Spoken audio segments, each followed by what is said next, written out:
Welcome to Snakes and Otters, a pointless discussion of eternal questions. Get ready, we're about to live in your head rent-free. Hello, Otterites. This is episode 186. I am Martin. And I'm Robert. And I'm Francis. Code of Honor, gentlemen. Code of Honor. Indeed, we are back here again. Loving it. Johnny's Game Room. That's right. Johnny's Game Room, very well. So, this is our first Code of Honor in some time that isn't themed, that is just freewheeling. I know, we are rudderless. Yeah, Wow. off the cuff and just going to do whatever. Off the reservation. Our strength is when we are totally shooting everything out of our rear ends.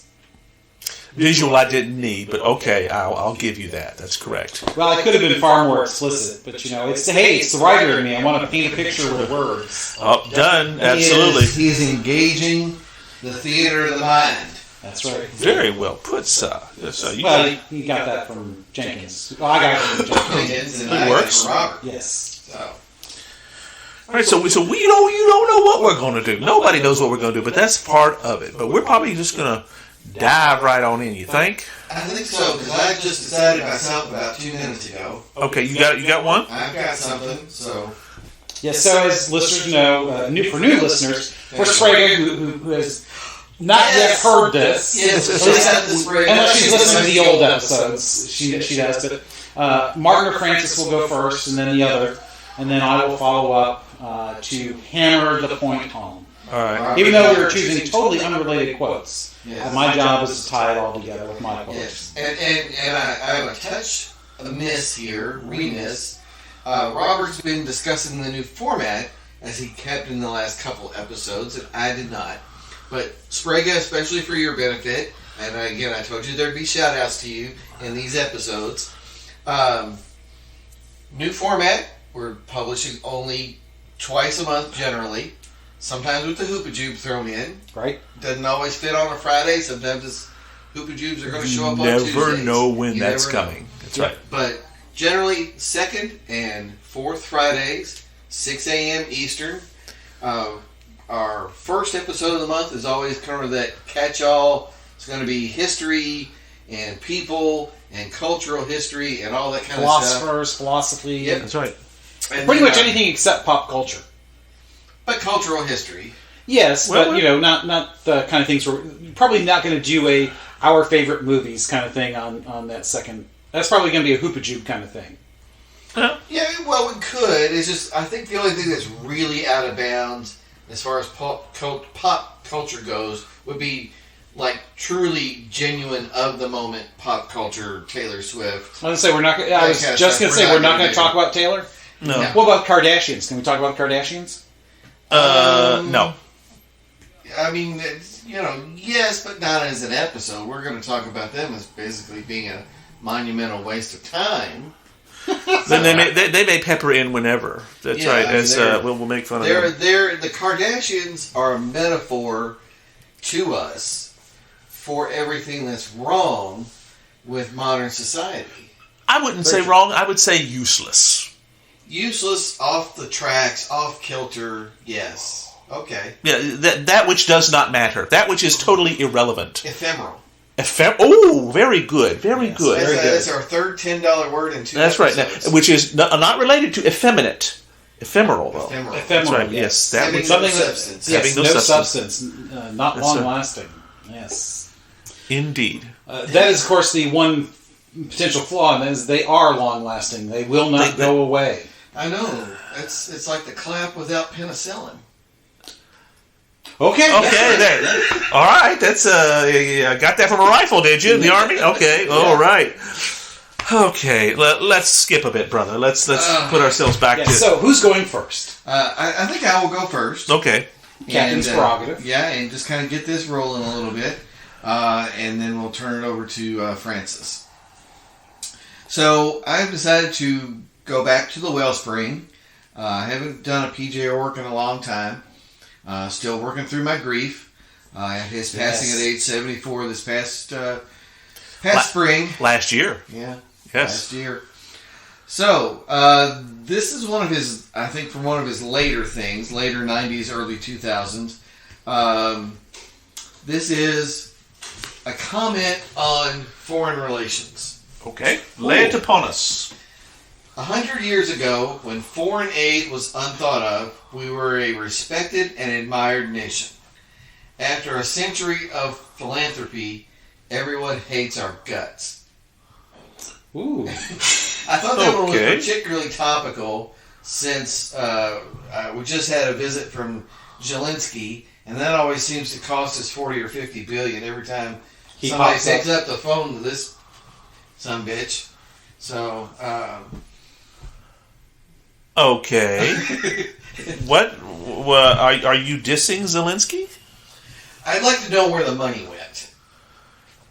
That's a fair point. That's a fair point. Okay. On the one hand, yes. Okay. Absolutely. Putin's got to be stopped where he is. Yes. Well, that's kind of what I'm saying here. We've got to keep Ukraine alive as a separate entity, and weakening Putin has been a worthwhile geopolitical goal. But where the hell's all that money? Yeah, we've sent now over $100 billion. Much more. And with probably more in the pipe to come. Huh? And you would think with $100 billion, that would have been enough to drive Putin back to Moscow. So, it's like, but where'd the money go? Who's got this money? Did you spend it on weapons? Well, somebody's ripping you off there, Zelensky dude, because, yeah, weapons can be expensive, but... Yes, now to be fair, we have not sent all cash. We have sent a lot of that aid in physical weapons. That's kind of where I'm going with all this. Yeah, yes, how much more of what we're doing? But there has been a lot of cash. It's been a lot of cash. It's been a lot of cash for him to then spend on other weapons systems, supposedly. Well, he's probably also doing things like buying food. We hope. We hope, yes, because they certainly did not have much of a chance to grow a whole lot. An army runs on its stomach. And an army runs on its stomach, yes. There's taking care of all the refugees that managed to stay. There's rebuilding, infrastructure every time it gets knocked down. So I'm sure a lot of that has gone to internal use. But yes, an accounting would be nice, and I do not think that is. It's not an unreasonable request. It's not, but it may be an unreasonable request to audit everything right now. My point exactly. We'll work this out along the way. Unless you can show me some egregious issues, Putin needs to be stopped, and that needs to be the goal that we're all on board on. I'm absolutely 100% positive that there has been graft and corruption in the transfer of these funds and these items. How could there not be? How could there not be? That's right. It's human nature of this. The people who are going to be involved in this are going to skim a little bit off the top. They're going to take a few cases of weapons and sell them somewhere else in the world. Things like that. It's going to happen. And anybody who thinks that it's not is a naive idiot. That said, damn, that's a lot of money. It's a lot of money, and I'd like to know where it's going. I'd also like to know why the hell the Europeans aren't putting up a little bit more money, too. Well, but the Germans have put up some stuff. Poland has tried to, but they were rebuffed on trying to get modern warplanes to them, which I was very annoyed at. Yeah. Yes, but when you think about it, it's not just Germany and Poland that are the ones that should be fronting this. France, England. England has been ponying it, but not to the extent that they all could. I mean, we are, again, ponying up the lion's share of defense against the Russians, as we have been for the last 80 years. And what this quote makes me think about, and what I don't want to have happen... Pardon? 75. I said 80, more like 75, yeah. Is we get down the line here and say we have some success, and we roll Putin back, and Ukraine is now secure. Free and sovereign. And like you said, hopefully some of this money is being ready to rebuild infrastructure. I don't want them coming back going, we need another $100 billion because we've got to rebuild all this stuff Putin knocked down. Well, why don't you ask Putin for some of that money? Right. That needs to be part of the settlement. Yes. Putin needs for all this, because the Russians have deliberately ruined power grid and things like that. It's like, well, then pony up and give us some of that dough. But I want to know where the money went. Do you really see victory as having that capacity to do that? Probably not. I don't see there. No way. the way this wins is Putin goes back home. No, the way this wins is he gets a 9mm retirement. Well, wouldn't that be nice? But that's ultimately that's an interior thing. That is, but Internal I thing. think that is the only way this works. I think he's staying as long as he's in power. He's staying, whether it's a 9mm retirement or just at the point of a gun retirement.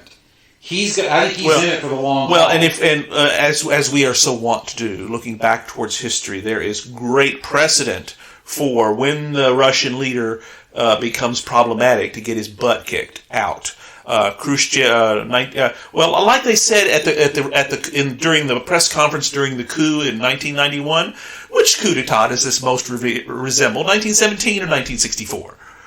It's the same. We could ask that same question here. Add 1991 to it, and you continue to get it on. Closely resembles 1964. A lot less bloodshed. I would hope it's come to that. That is No, correct. I mean the one in 91. Oh yeah. Even though it didn't actually, it kind of fell backwards and then it fell over, and there's a little bit more what to I'm it. hoping for is, and this will be, admittedly, this is a tall mountain, but if they can roll back Putin and there's some pressure or another on him, and he's talked about negotiations, he's talked about talks, and having some kind of negotiated settlement. Yeah, but I think that's because he's looking to get out of the war and keep what he's got. But I don't think he's going to be able to. Yeah, that's what what he the wants. thing. He's going to have to come, I think, to a realization that he can't keep what he's got. Of course, they're taking it back anyway.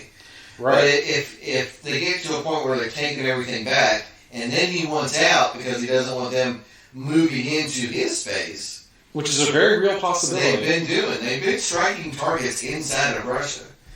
Then if he can come to the table and go, all right, we'll secure this border, and this will be the border, and we'll give it up as long as you guys don't bomb me internally. And okay, I'll pay up. Yeah, I think ultimately the best possible solution. Yes. Now, granted, we got off into a political discussion here as opposed to a quote discussion, but I think ultimately the best possible outcome is he is driven out, and a demilitarized zone, a neutral zone, is created around the Romulan Empire. Oh, sorry, the Russian Empire. Well, I think the Russians are supposed to be the Klingons originally, weren't they? Actually, that's true. That's true. The Klingons somehow morphed into the good guys in the next generation, but because I always saw the Romulans as the ones that were supposedly more honorable, but whatever. Also, the least trustworthy, though. Klingons you can buy off, but Klingons, you know what they're going to do. They're just going to try and stab you in the back because they're warriors, win at any cost. But anyways, he's driven out. The border is secure. They get cash to rebuild, at least, even if it's only a token amount. Because obviously, there's no way the Russians will pony up everything. No, but if they want to get their sanctions lifted, they're going to have to agree to pump. So you get your sales of natural gas going again, then pony up part of that guarantee. Yeah. A portion of those sales are going to go to rebuild Ukraine, and we'll have a settlement that then does a call for the removal of Putin. Right. But I think a demilitarized zone is almost definitely got to happen. Yeah. Hopefully, it doesn't become like the DMZ between North and South Korea, where it's all mined and we're one gunshot away from war. But that would kind of almost be to the Ukrainians' benefit. Mine the hell out of the thing, and then they're not coming back. Yeah. Well, the thing is, though, there has to be commerce with Russia. Yeah, that's the only thing. Just the oil alone, that's huge. The Ukrainians produce a good portion of the world's manure. And it may seem like, that's a funny joke, they're full of bullshit. No, they produce the manure that is used to grow crops worldwide. Well, that's one of the reasons why food has gotten so expensive, is that crops have been affected not just because what they've not been able to grow, but because what has not been able to have been fertilized with what they produce. Yeah, it is Ukraine is an enormously fertile, rich area, agriculturally and natural resources, which explains one of the reasons Putin wants it. Yes, well, he also wants more of the Black Sea. That's right. And honestly, which is a very old argument we talked about. Yes, the other part of that is that the Crimea goes back to Ukraine. That should happen. Yeah. That needs to happen. Well, I think we settled that. There's, 3 bozos in Fern Creek got this all settled. Yeah, So let's make it happen. It shouldn't be that damn hard, UN. Hint, hint. So that's what made me think of that quote, though, is this situation of Zelensky coming back to us for money, and I don't want at the end of this to be, we want more, and then when the U.S., because of whatever political thing has changed, balks at even more money, then it's like, well, you jerk Americans. It's like, look, dude, one for us, you'd already have a bullet in your freaking head. So don't be coming back on us and, giving us the hard way to go about it. Well, such a conversation would only happen after the war has been won in Ukraine's favor. Yeah. So, in many respects, I can take a few name calling as long as Putin is Well, but content. I think Martineau is pointing to a much bigger problem Yes. that PJ was recognizing. Yeah. Every time we give money to somebody, it becomes an entitlement. It's It's an international commentary on the way the social programs in the U.S. have been run, in that it's just a flat-out entitlement. And I am not against helping people where they need help. The problem becomes when it becomes it's mine, I deserve it, and I don't have to do anything for it. What are the logical strings? Right. And I'm not saying that the strings even have to be onerous. I'm not saying you have to drug test anybody or anything like that. There's arguments for it and against it. Right. Because, if nobody's been convicted of a crime, should they be drug tested to receive federal money? That's a real tricky question. But on the other hand, companies drug test all the time. But then again, those are also private companies. But the point is, though, when probably Israel is the only country that we have given money to that is legitimately and continuously grateful. Now, they're also not unwilling to say, go screw yourself when we get to be a little too bossy, but they also have the ability to protect themselves to a great degree. And honestly, I'd rather go to war with Russia than Israel, unless we can carpet bomb them because, we have so many more arms. Those are tough little bastards over there. Well, we are grateful allies. Yes, and we are grateful allies, but we rarely give money to allies. Yeah, that's true. Most of the time, we work with our allies to give money together. Hopefully, even though we often end up. How often do we give money to France, or England, or Germany? Not much. Well, other than we pay the majority of the bills in NATO. Yes, well, and that's where I was going to go with that too. Is that on the other hand, we do pay most of the money for UN and NATO, and most of the countries that are involved in the UN, they look at us as they come with their hand out. Right, hey, Uncle Sucker. Yeah, at least with NATO, there is a benefit that we all see. Yeah. Well, for a while there, it was very much is this really worthwhile? But of course, now that Putin is feeling his oats, absolutely. Yeah, I mean, we're seen as the world's ATM, and there's very little thank yous in it. Right. And then, again, to PJ's point, you think back 100 years ago, one of the episodes in our history that I find the most interesting that we talked about here on the show is that period of right at the turn of the 20th century, and we talked about McKinley and John Hay and the idea of the open door note, for about China policy. The open door note was exactly kind of that. It's a note. All it was John Hay just kind of stating a principle of we'd like to see equal access to China. And no carving it up like Africa. So that had no real force. It wasn't a treaty. It wasn't an international agreement of any kind. But our power, nascent as it was respected enough worldwide that other nations went, you know what, we're going to go along. Yeah. Maybe not happily, but we don't want to piss off the Americans. And so we're going to go along with this idea of China's open to everybody. We're not going to carve it up into little pieces like we did Africa. Okay. We're cool, America. Nowadays, could we publish something like that? and not have, 2 years of talk somewhere about it? No. Everybody go, blow it at your ass. Well, even if they agreed to it, they wouldn't actually abide by it. It would be like cheat on her in a minute. Yeah.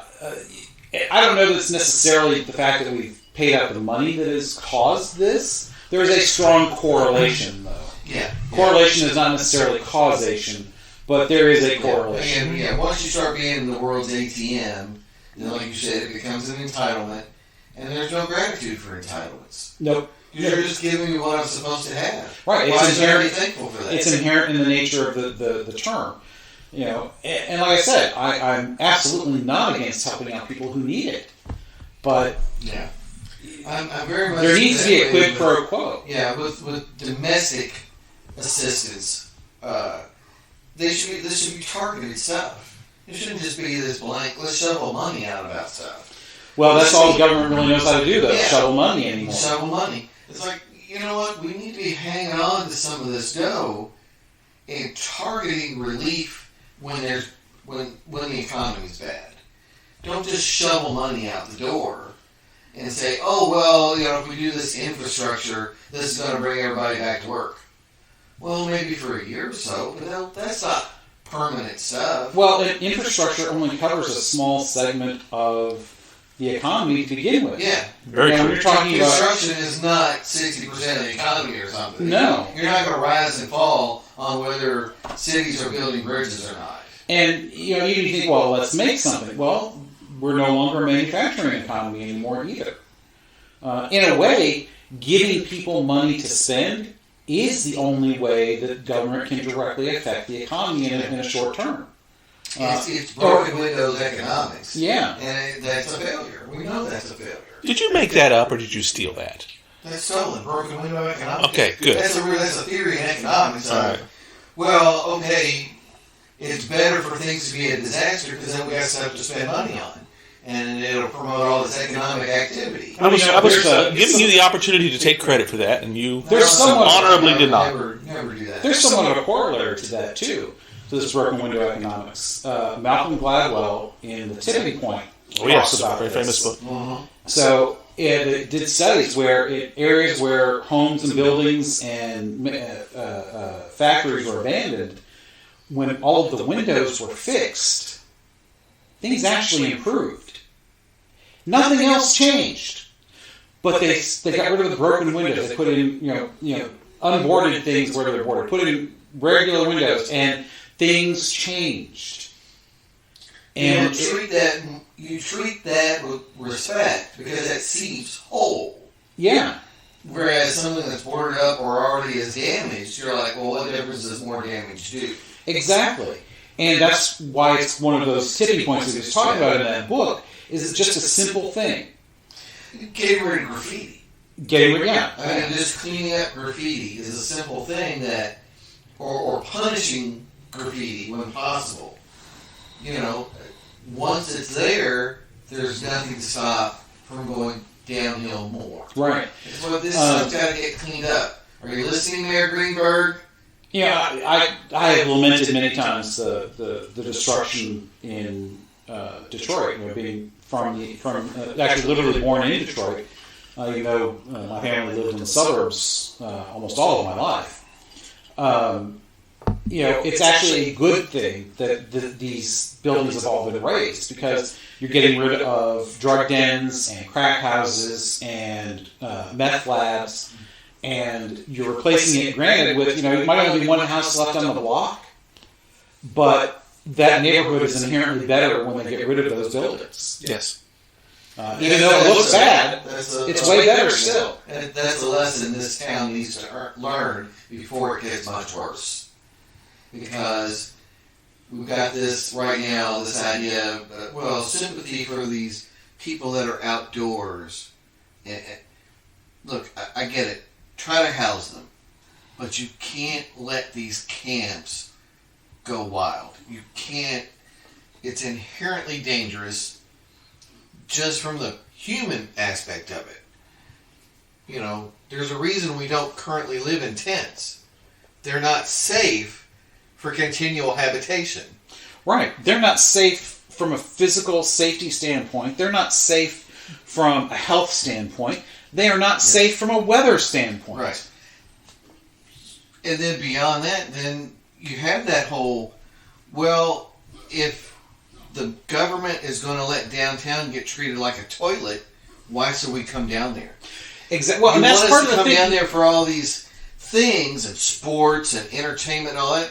Well, guess what? We're not coming because as soon as we get off the expressway, we're in the middle of Junkie Town. But you know what? That's a bad argument to use specifically in this town, because that's the whole point of trying to move them over to that plot that they want to set aside as Homeless town. Homeless town, yeah, Junkie Town, whatever you want to call it, is because people get off the expressway and they see all of these people gathered in the underpass. But why are they in the underpass? Precisely because the tents don't work as a long-term solution. It's where they get protection from the elements, and it's going to be warmer under there. Yeah. But on the other hand, it's also more dangerous because you got all this mix of people that are in various states of mental capacity, intoxication, and all these other things. And it's just the one on Jacob Street that is built up underneath Interstate 65. That's the one I'm most concerned about.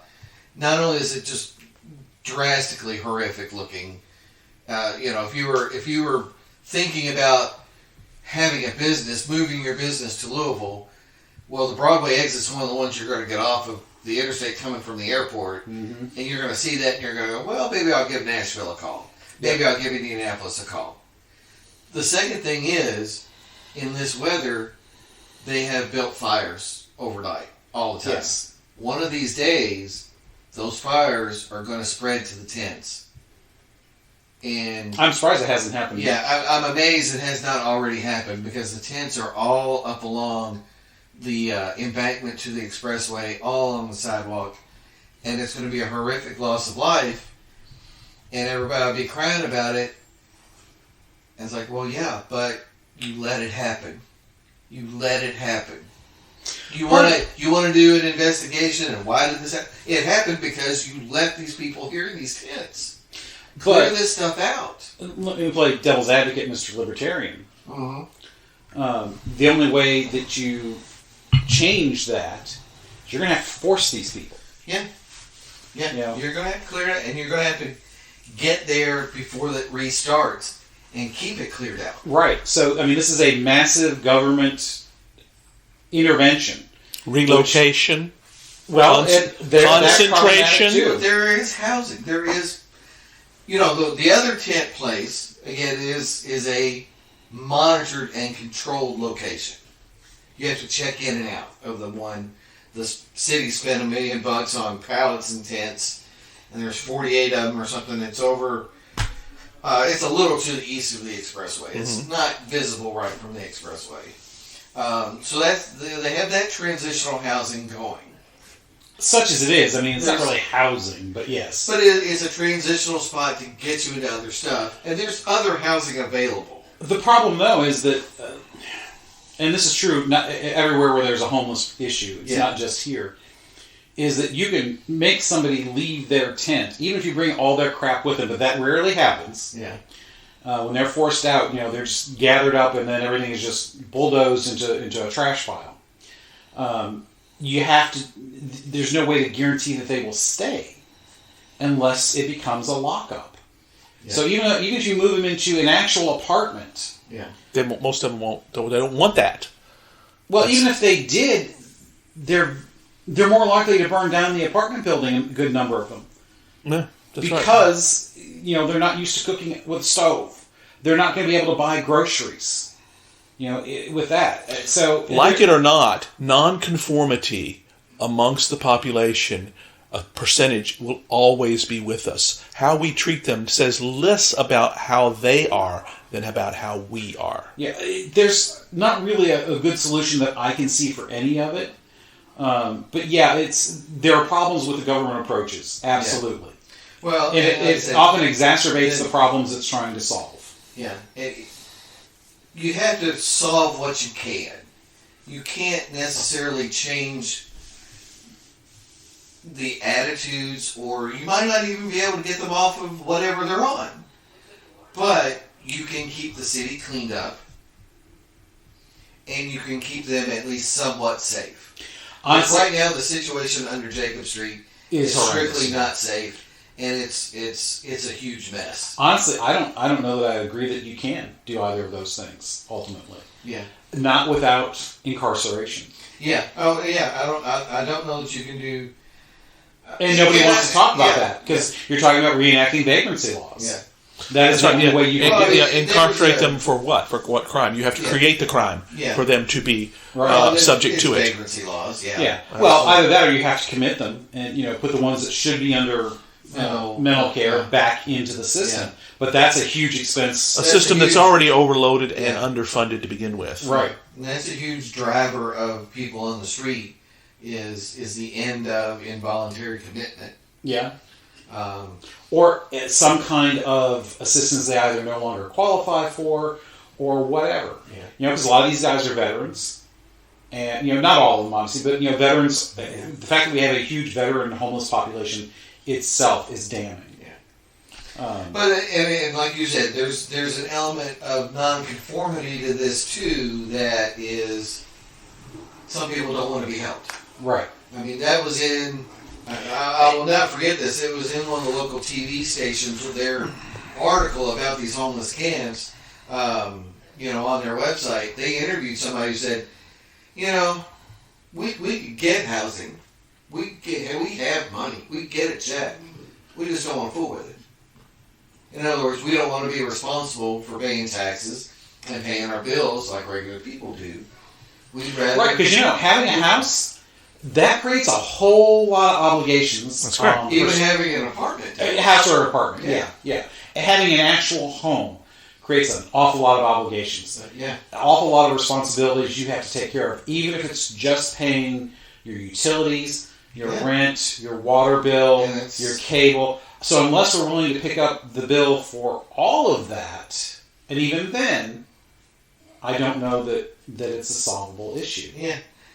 These people just said, we'd rather just, we'd rather live in a tent, we'll just move on to the next spot. Because we just don't want the obligations. We don't want to... What do you do with that? I mean, literally, what do you do with that? It's either you kick them out, you forcibly make them leave the city like would have been done 100 years ago. Yeah. Or you incarcerate. Literally, I think that is the only thing. You force them out, or you incarcerate them, which is forcing them out, but then you take care of the problem. Well, your other option is, okay, we're just going to not have services. We're just not going to spend any money on this. And that'll never happen. Ignore this. Just ignore it and hope it goes away. Clean up the camps and tell people you're not welcome here. Go to Nashville. Go to Indianapolis. Go to Florida. We don't care. Get out. Well, unless you make them leave, what you're doing is, I think that you would end up creating more crime because that's what would happen. They would turn to crime. You would see a lot more assaults on people. People beg now.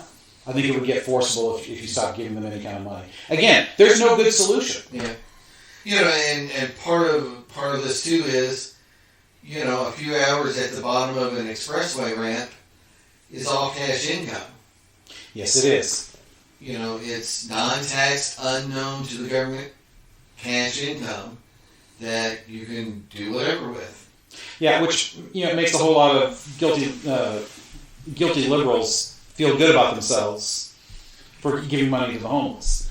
Which, it may help some of them, but a lot of times you look at those guys, it is not going for food and housing. Just not happening. No. And again, conservatives do it too. I don't mean to make that just because people feel guilty in general when they see that. Yeah. Anyway, I've taken up half the episode. Who do you think you are, Francis? I know I didn't mean to do that at all. Beg your pardon. I did not think we would get that kind of mileage out of this PJ, but then I launched into the tirade about where's the money, Zelensky. Well, it's a valid question though. Because you can apply that to the homeless situation. Where's the money? It's the same tangle in government. Yeah. It's the same. It's a government program, whether it's helping Ukraine, supposedly helping, or supposedly helping the homeless. Where's the money? Where did it all go?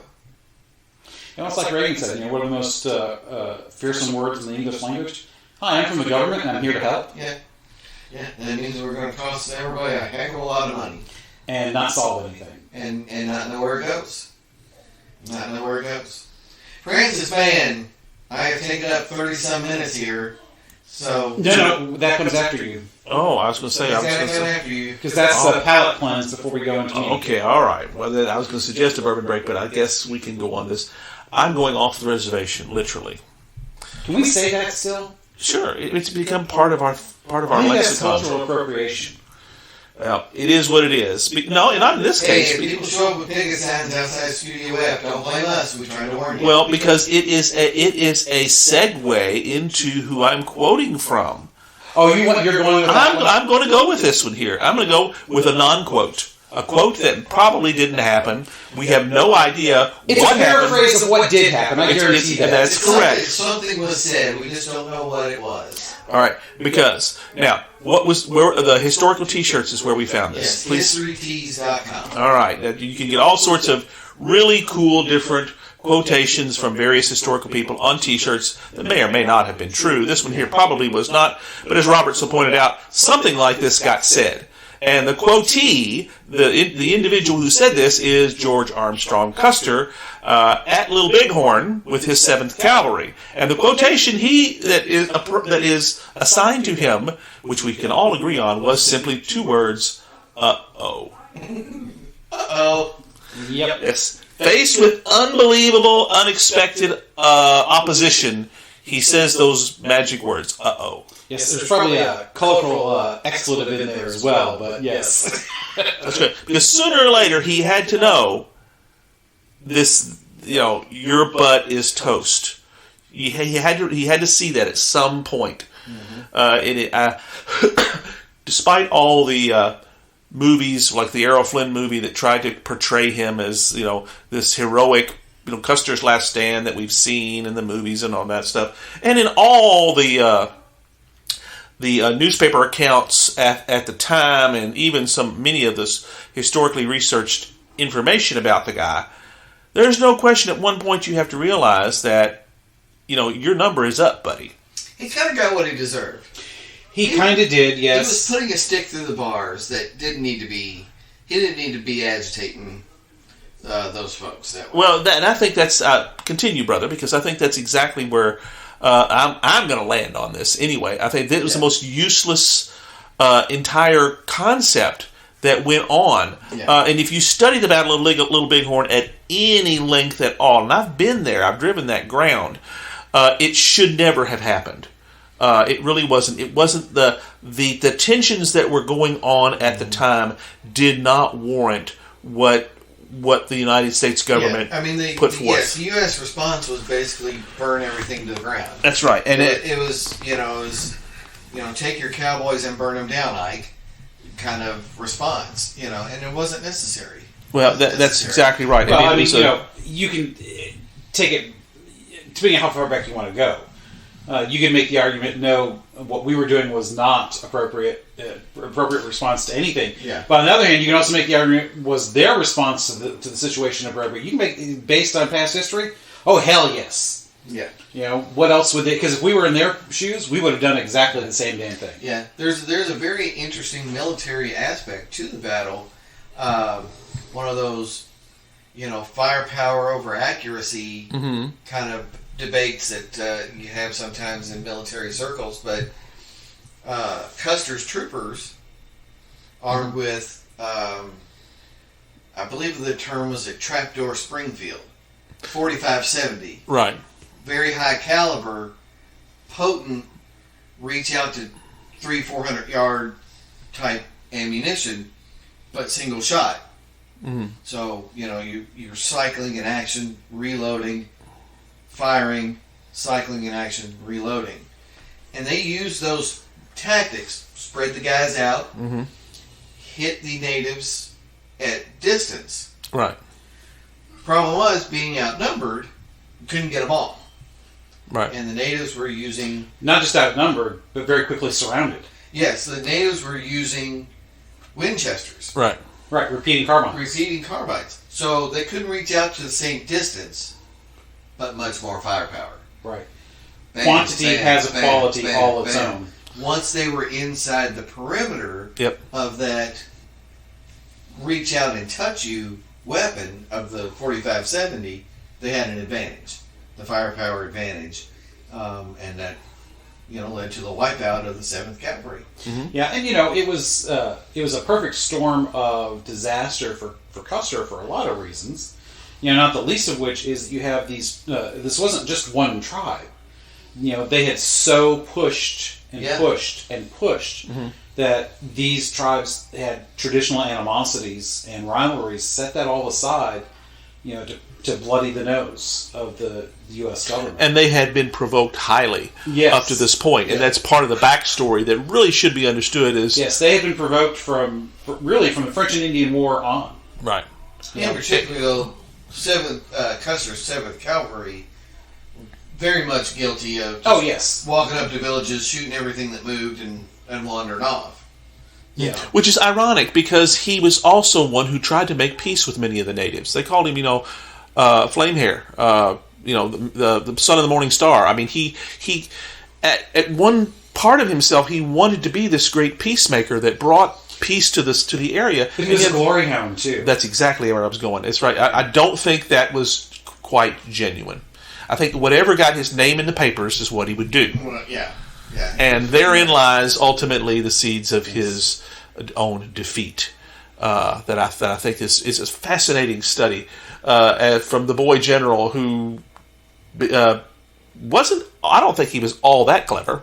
He was not near the strategist or tactician that the legend created for him after the fact. Yeah, right. He was gallant and brave and good-looking. They made good copy of the papers. Well, that's it.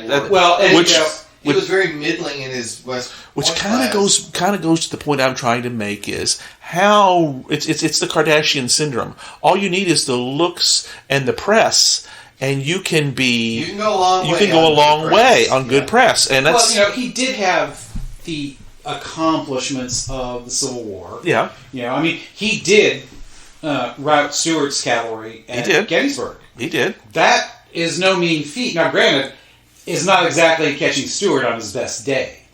Correct, but you see, there were so many things that took place after that. Yes, so I'm just saying, he's got that as a starting point. He actually had a real accomplishment as a starting point. And then, of course, from that point on, the war was essentially over. The question was when and where. Well, and so many of those generals on either side, I suppose, but in Union in particular, distinguished themselves with far greater notoriety than he did.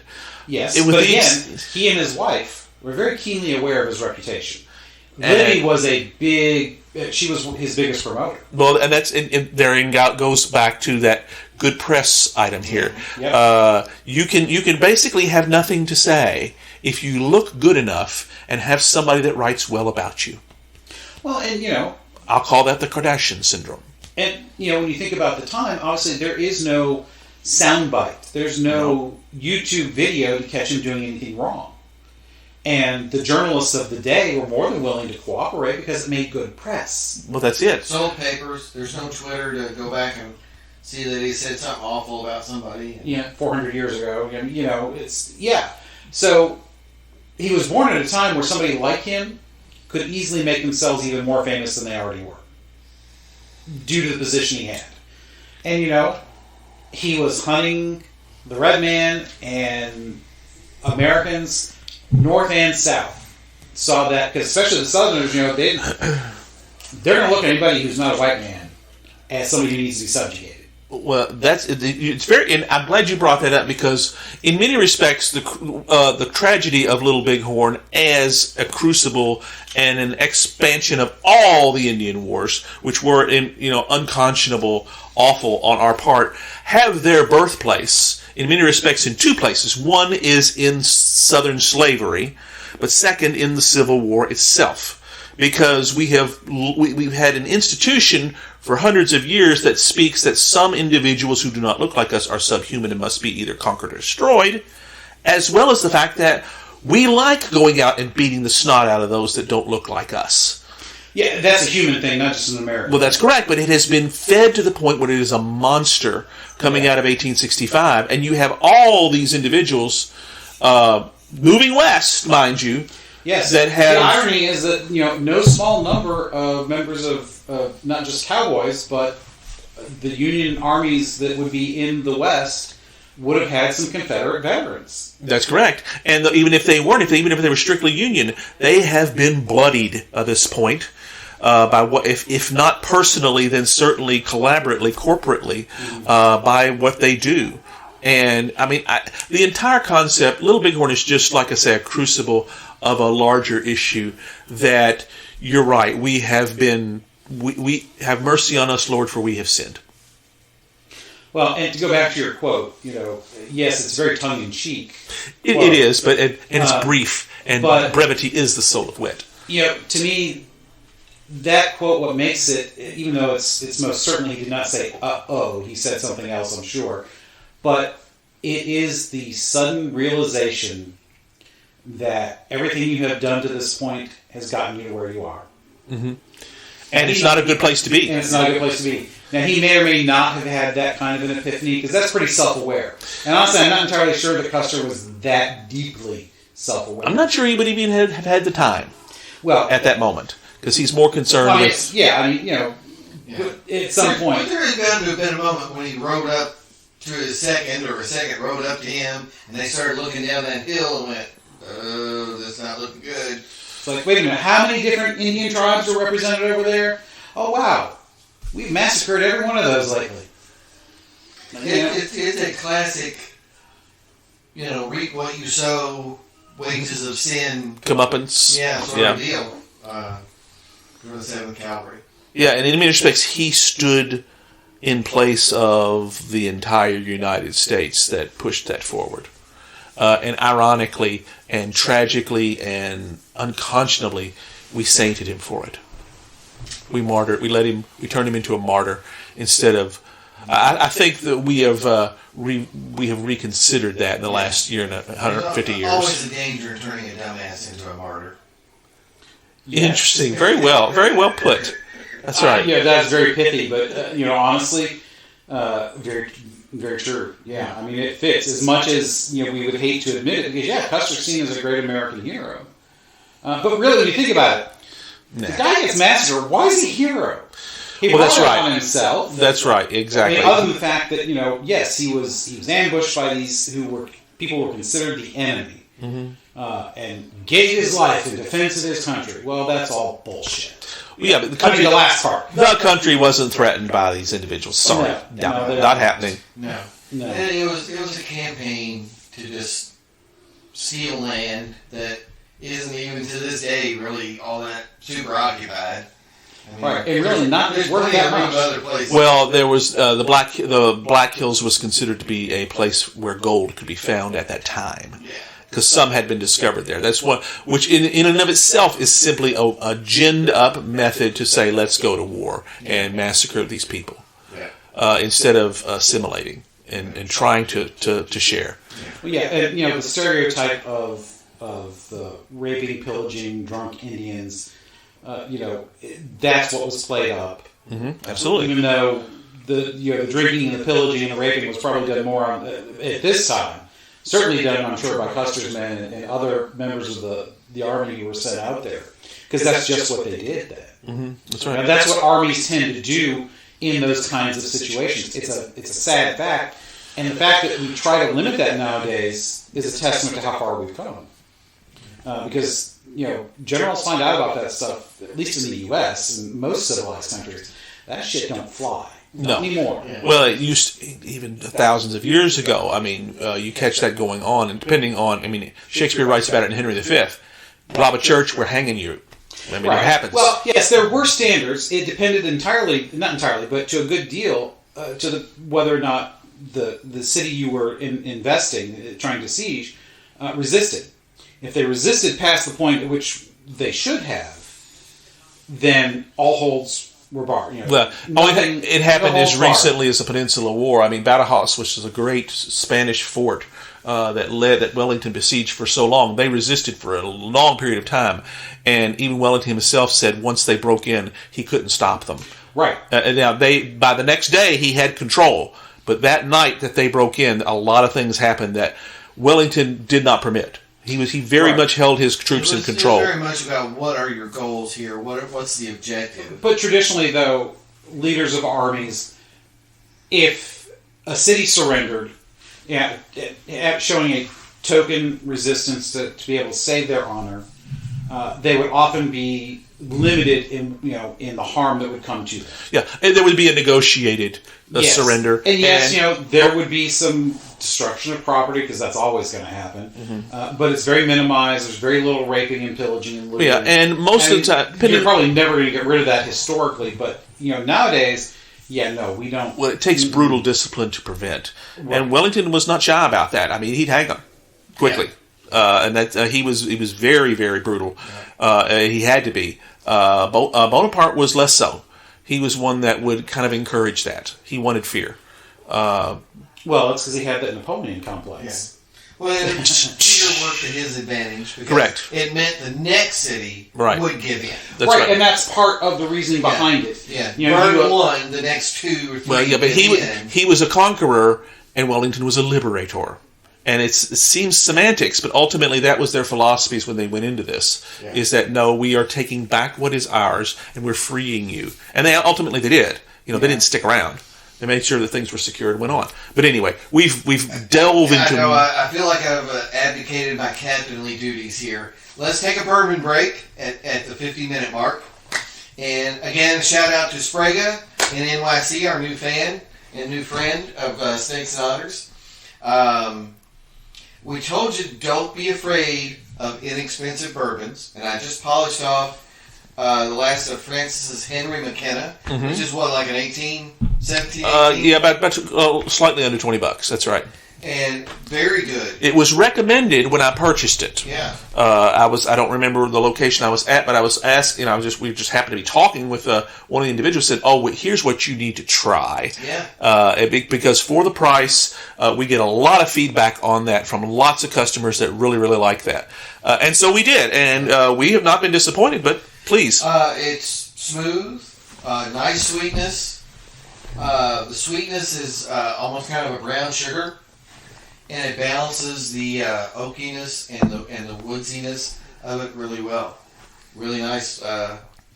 Quite a hit for $18 or 19, whatever. Sure, it is. And that's one of the things I do like about the fact. Of course, we don't go uber expensive, but we vary our price point all over the place. Yeah. I mean, we've had the $50, $60 bottles, and we've had the $15 bottles. Well, even a $60 bottle is really at the low end of an expensive bourbon. Oh, absolutely, that's correct. Yeah, we're too cheap to go anything beyond the $60 bottles. Yeah, I mean, mostly. if I had the $50 Old Forester Statesman or something, is going to be the Double Oak is a $60. Yeah, that's special. Yeah, that's about as much of a expensive we get. Big for us. At some point we need to pool in our money.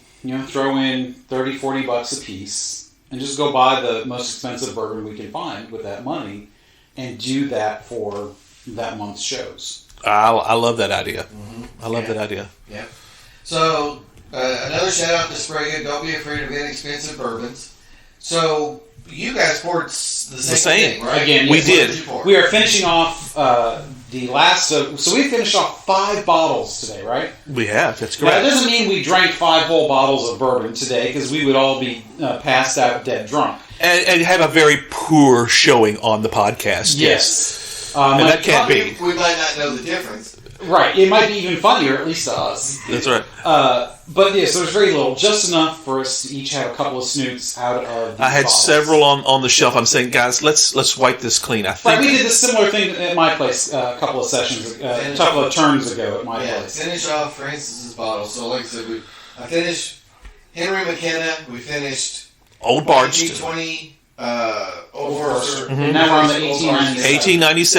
1897, which is what. Interestingly enough, I mean, this is 100 proof versus the 115. Because this is meant to be the bottled in bond. Correct. This is the first version. 1897 is the date of the Bottled in Bond Act. That's that right. We learned from Sam. That's right. At the Fraser. And that's what this is. This is designed to be that type of thing. In other words, the quality is very smooth, universal, and straight. Right.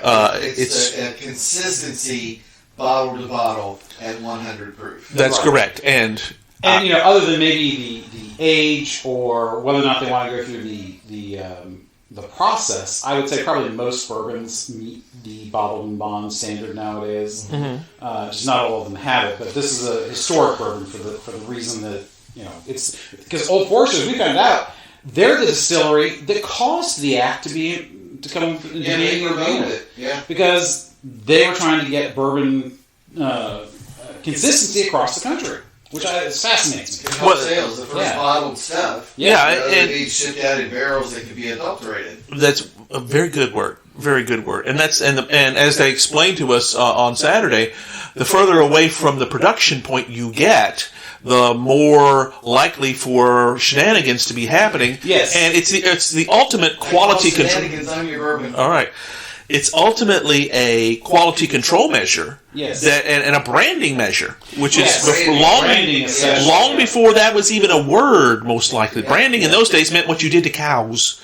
So I want to point something out. So what Sam described, at every point where one of these barrels of bourbon went through, so it gets loaded on the steamboat, the flatboat.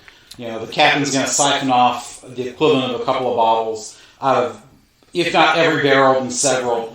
Then when it's unloaded and sits on the dock, somebody's going to do the same. And at each point, they're putting something else back in. Yeah. Whether it's water or tobacco juice from spittoons, or whatever. Most of that probably happened at the end That destination. stuff happened at the end. Let's put it back in. Right. So you never know. I mean, it could have been tea, coffee, whatever. And that's not unlike what you were talking about. I don't mean to go into my hammering just yet, but I just wanted to point this out. Well, you can. It's not unlike what we were talking about with the where'd the money go? What did it get spent on? Because we talked about the graft and corruption. Where'd my bourbon go? It's exactly the same thing. You send all this bourbon somewhat anonymously because there's no way to control it after it leaves. And it's in these barrels that can, because it's meant to be put into other things. Well, I'm glad you brought that up because that's one of the things we learned on Saturday is in those days it's not sold by the bottle, right? It's sold by the barrel, and you put it in your own bottles. There's no real retail. No, it's all wholesale. Yeah, taverns and bars. They're buying the barrels there to get a bottle's worth. That's exactly right. And who knows what was in it by that point? Mm-hmm. How did the bourbon get spent, so to speak? Is the question. Yeah. But this 1897, one thing I noticed is it is similar to the 1920. Yeah. But before the ice had a chance to melt very much in this, because I sipped it almost immediately, you get that not quite explosion of flavor, but you get that definite sweetness immediately with this, unlike you do with the 115 of the 1920. This comes in immediately. The oakiness, the char, has more of that char kind of aftertaste. So like with the 1920, it's kind of peppery. To me, this feels more oaky, smoky. Not oaky, oaky and somewhat smoky. All right, so you get a little bit of the char at the end. After the sweetness. Definitely after the sweetness. And this is not as potent. It's not intended. It's not intended to be. The 1920, it stays with you. There's a burn associated with it. There's no burn with this at all. Not on rice. To me, there is. It's not a burn in the case where like your nostrils start tingling or. Could you say that again? No. Oh my god! I couldn't figure out how to shut it off on the phone on the watch. We got to speak to you about that watch. I know. There's not a burn in the sense that you can feel that stinging or that definite. Sting is a good word. But that flavor. Yeah. And actually, I think Sam called it the Kentucky. What do you call it? The Kentucky kiss. No, that's what we call it. Kentucky kiss and Kentucky hug. He had a different term for it. The chew is when you Kentucky put it in your chew, mouth and you move it around your mouth. I thought he called something a Kentucky something, and maybe it's Kentucky chew. It's the Kentucky chew. Is that what he called? Yeah. Right. So that's what you're supposed to do. That's your action when you bring it into your mouth. You move it around your mouth. That's called the Kentucky chew. How it makes you feel and giving you that tingle on the face, in the mouth, that's the Kentucky kiss. Yes. And then that warmth down That's your the Kentucky esophagus, hug. that's your Kentucky Yeah, hug. and you definitely get a very mild Kentucky hug. Very much so, this. yeah. Yeah, which I like. I like the Kentucky hug quite a bit. Yeah. But in the mouth stays that oaky And that's probably flavor. the rye content. Then is The given, warmth, you think? I think so. That's the peppery Well, I don't feel it is peppery. No, Not the 1897. Now, No. the 1920 had a little of that. No, Yeah. I think that's just the effect of the alcohol itself and how it's done. I don't think that's a rye thing, because we haven't had a whole lot of bourbons that have rye in it, to my knowledge. Yeah, the high rye content. But there's a lot of bourbons that have that warmth. Yeah. So, but anyways, yeah, 1897, another very good bottle. None of the Old Foresters have been a disappointment. Yeah. None of them. So Spragga, you will have to lay out a little bit more dough to get these year brands of Old Forester. They're running about 48 to 52, depending on when you get them on sale, and that's Kentucky prices. I don't know what they'll be in NYC, but if you're not flying, or if you haven't flown, because by the time you hear this, you will be back in New York probably. yeah. But yeah, hopefully you. That's what I told her. She's going to need one suitcase just for the bourbon she picked up here, Right. and one suitcase just for the soft drinks she picks up here. Right. Ale81 that she was going to take back to NYC. Yep. Kentucky's own soft drink, Ale81. Yeah, makes a good mixer, too. Very good mixer. So I do prefer my Vernors, but all right. that was So- great. She was like, Spragga, you were a ton of fun. I hope you get to hear these episodes, and I hope you had a good time house sitting in Kentucky, and maybe you'll come back sometime. Yeah. You can always email us, Spragga. I've been meaning to tell you this. You got to email us, snakesandotterspodcast@gmail.com or Martin Robert Francis at snakesandotters.com. Right, that's 3 email addresses. We each have our own. Francis at Snakes and Otters, Martin at Snakes and Otters, and Robert. Please check out the blog, snakesandotters.com. You're mentioned on there as well. All right. Spragga. So I hope you hear these episodes. She's our first super fan. Yeah, We'll that's take what it. I would love to get an email from her. I think that would be amazing. awesome. We'll have to- That'd be amazing. So. All right. so- hammer time. Yes, Hammer let's time. move this along, Robert. Get at it. So, I think I found a quote that perfectly ties the sentiment behind each of your quotes together. Big okay, surprise. Well, this was challenging, so. So this is from Stephen Covey. Okay, He yeah. wrote the 7 Habits books. Very much so, Yeah, yes. successful people thing. It says, "I am not a product of my circumstances. I am a product of my decisions." Ooh, love that. Ooh, love that, yes. love that. So, obviously, I love I have heard this that quote. quote. Yes, it is a very famous quote, if I recall correctly. I love this quote in a general sense, as one of those motivational kind of things, because it reminds you that your circumstances. Well, yes, there are some, who you are, what's going on in your life. Some of that, yes, is beyond your control. Yeah, things happen. Yeah, Caca caca occurs. Yes. But on the other hand, you are mostly a product of the decisions you make, what you choose to do. Yes. How you choose to respond to the things that happen around you. Do you choose to be positive? Do you choose to be Right? negative? Do you choose to take the high road or the low road? Yeah. Do you choose to lash out or reach out? Yeah. All of these things make a difference in your true circumstances. Not just the environment you find yourself in. And to me, it's a great reminder. In general, to me, that my thoughts, the decisions I make, the things I think, are paramount to control. Emotions are very difficult to control in the sense that a lot of times they are triggered and they happen. Now, you can let them run rampant, and yes, but the initial burst of in a particular emotion is almost impossible to control. How you respond to those kind of things, yes. How you respond to the things that happen around you, yes, that is under your control. If you choose not to control, if you choose to just give in, to me, that's almost always getting into the negative form of any response. Because you're indulging in a narcissistic response in that respect, in my opinion. You might be able to come up with an example where that's not the case. But, because the implication is that if you're just giving in, by default, that's a negative response to your circumstances. It's very rarely. You're not just going to have to give in to a pleasurable response. That's not the way we view that. So now applying it to you guys. So you guys. Oh, I forgot. Martin and what was your quote again? Mine. I said Martin. Oh, that's what's saying. Because he went first. 100 years ago, when foreign aid was unthought of, we were a respected and admired nation. After a century of philanthropy, everyone hates our guts. Right, so very good. And then, Francis, yours was simply... Uh-oh. Uh-oh. Yeah. So, to me, this encapsulates both in the sense that, all right, we have chosen to just give out a crap ton of money for the last 100 years. Whether it works or not. Whether it works or not, with no strings attached, with no accountability, either at home or abroad. And then abroad, everybody just comes back and wants more. Right, and gets there's no pissed off gratitude, if we try and turn off the spigot. Yep.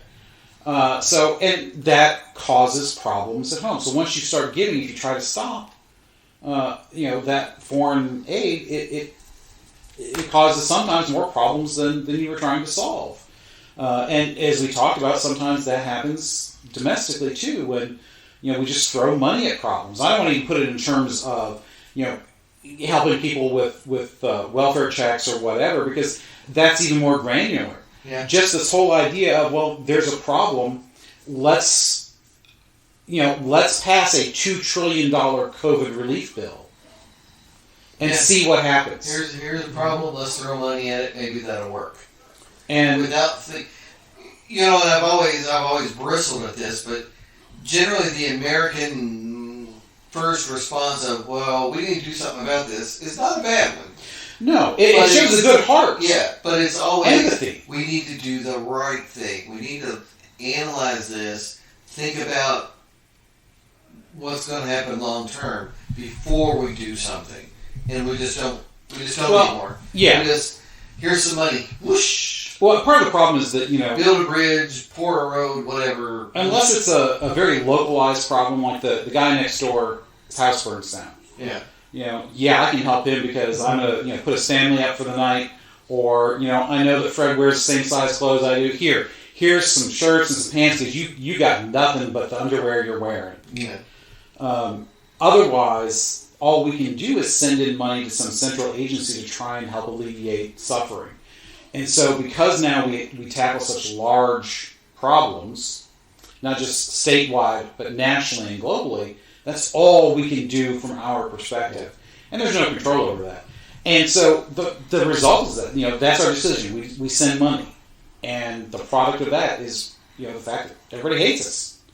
And because we didn't send more. Or we didn't send it in a timely enough fashion, or whatever. We are the position we find ourselves vis-a-vis our relations with other countries, especially developing countries and poorer countries, is definitely because of this situation where we have sent money and we decide to either send more or less. So how's that kind of Francis? Oh, that is even better. Okay.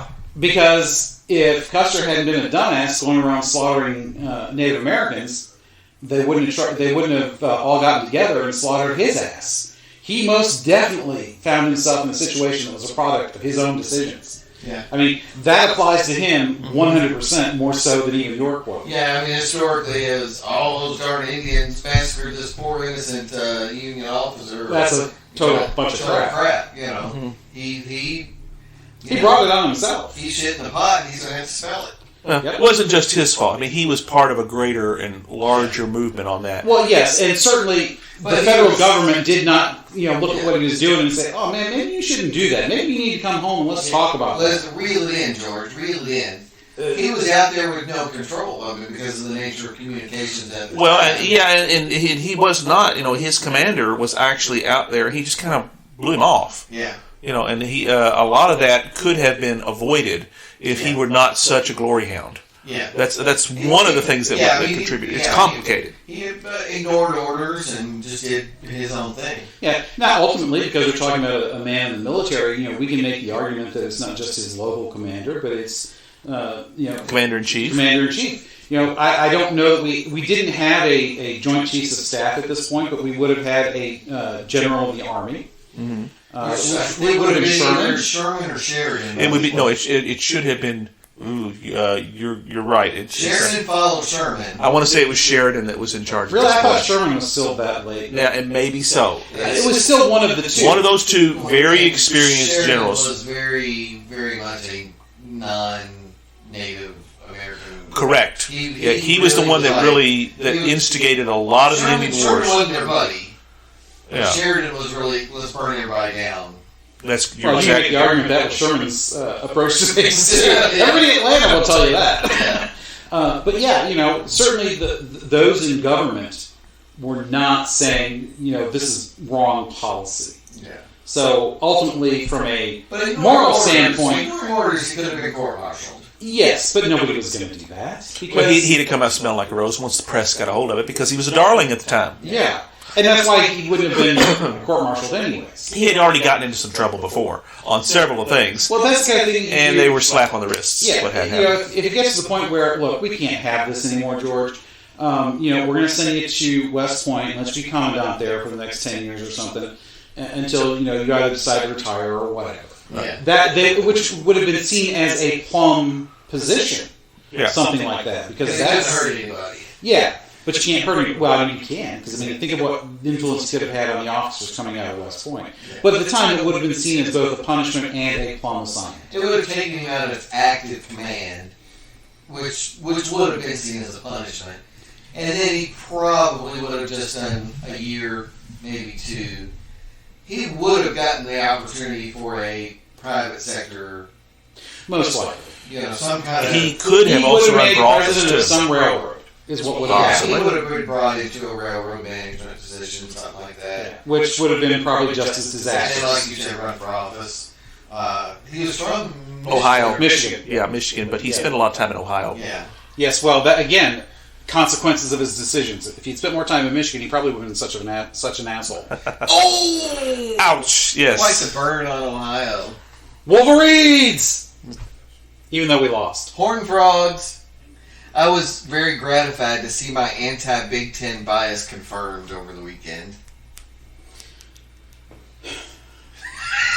Talk to the hand. I've just given Martin the hand. Okay. Not the finger, but the hand. SEC all the way, baby. Oh, well, okay. I think you have pounded that expired equine very well, sir. Yes, that one was actually a very easy one once I found that particular quote, because it really... I could probably use that quote in a lot of situations. Yes. Well, it's tied to many things we've already discussed. Yeah. Because, again, we do talk about, free will, a product of your decisions, being paralyzed by, the fear of outside events runs your life. And we're just, you have agency. You can make you can direct your life. Yes. Yes, things are going to happen, but you can direct your life. You can decide, you know what, I'm going to give this writing thing a try. And whether anybody ever reads it or not, at least I can say, I did it. I wrote 75,000 words or what, and enjoy it. And just enjoy the process and enjoy that you did it. Yep. Whether it happens for you or not, whether it ever sells or not. Enjoy the process and do it and finish your shit. Finish your shit. Oh, absolutely. Yes, exactly. So paramount. Yeah. Yes. Well, fellas, that's pretty awesome. Francis, buddy, what is next time? We're going to finally reach a point that we've been talking about for quite a few years, and we're going to go to the American Revolution. We're going to have several episodes in the coming months. 2023 is going to be the year of the American Revolution, I guess, that we're going to talk about. Yeah, kind of 1783, sort of, and 2023, it sort of works. We're cool with all that. We're going to start where you should start with all that. We're going to talk about the man, the mystery, the legend, George Washington himself. Yeah. We've circled around him many times in many things because he is such a giant in all of world history. Mm-hmm. But we're going to go deep with him as both the man, the leader, the general, the president, and the father of our country. So make sure you're here for this next episode.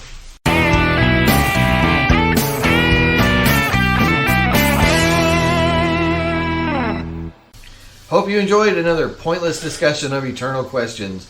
Remember, new episodes drop every second and fourth Friday at 6 a.m. Eastern. Spread the word. We're on all the major podcast platforms, and leave us a review. That helps others find us. We're on Instagram, Twitter, as well as our website, snakesandotters.com. I'm Martin. And I'm Robert. And I'm Francis. Join us next time.